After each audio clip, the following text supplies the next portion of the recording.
Okay, in the adding arrowheads activity on page 162, they begin to talk about stroke. I refer to stroke in week 2, kind of jokingly because of this new Illustrator jargon that you guys are getting thrown into. But what I wanted to do is give you a preview of the strokes panel and just kind of orient you to what it does. Stroke, unlike path, is the attributes of a path.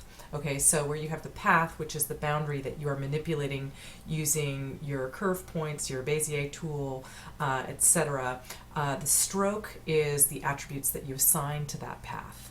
Okay, so over here in your panels, you're going to click on the stroke panel right here.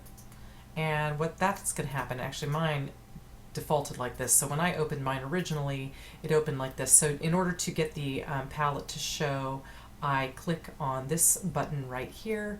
It says show options and I say yes, and then it opens up for me.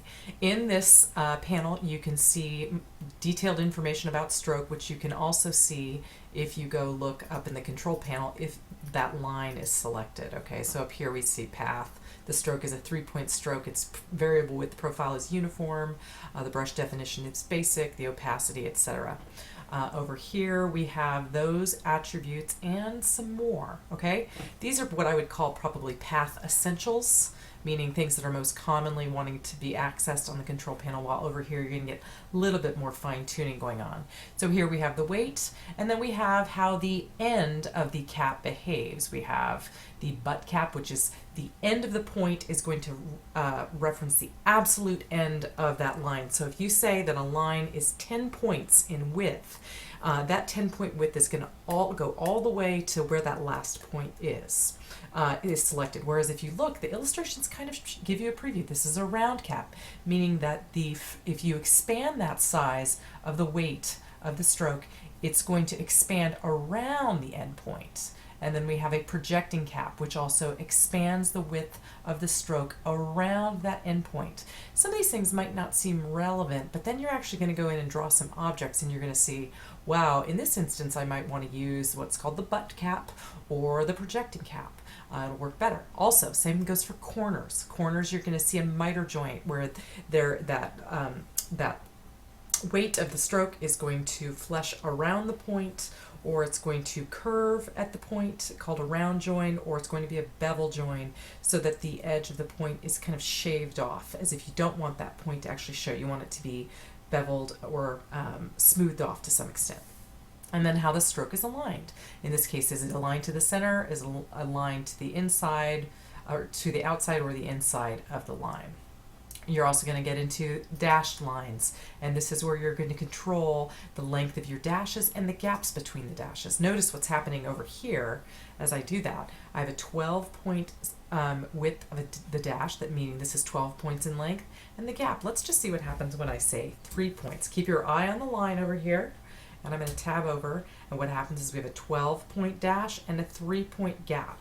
You can get pretty fancy and alternate, and then maybe we'll have an 8-point dash, and then we're going to have a 3-point. Let's see what happens. So notice my alternating dash lengths with the line. So you can really have some fun with dashes. You never knew you could be so excited about creating a dashed line. And then we get it down in here, so I'm going to uncheck that because we're not really interested in that at this point. And then arrowheads. And this is where when you select your arrowheads, you can scroll down and see all these different arrowheads that are available to you. And you select the arrowhead from the starting point of the line and the ending point of the line. So you don't have to have matched arrowheads. So for example, with this line, I could have this very bold arrow number 7, and it comes out a little larger than I'm always prepared to see. So this is where if I want to manipulate it, I might say, I want it about 50% in scale or size. And then it goes down to a size that I'm more comfortable with. Let's pick an end and actually truthfully create like a bow and arrow. And let's see what I've got. Well, that's kind of charming. Arrow number 17. Notice, again, the scale is a little larger than I wanted to see. So I'm going to say 50%. You see that in relationship to my line, my arrow end and my arrow beginning are proportional by my definition. You may have a different definition.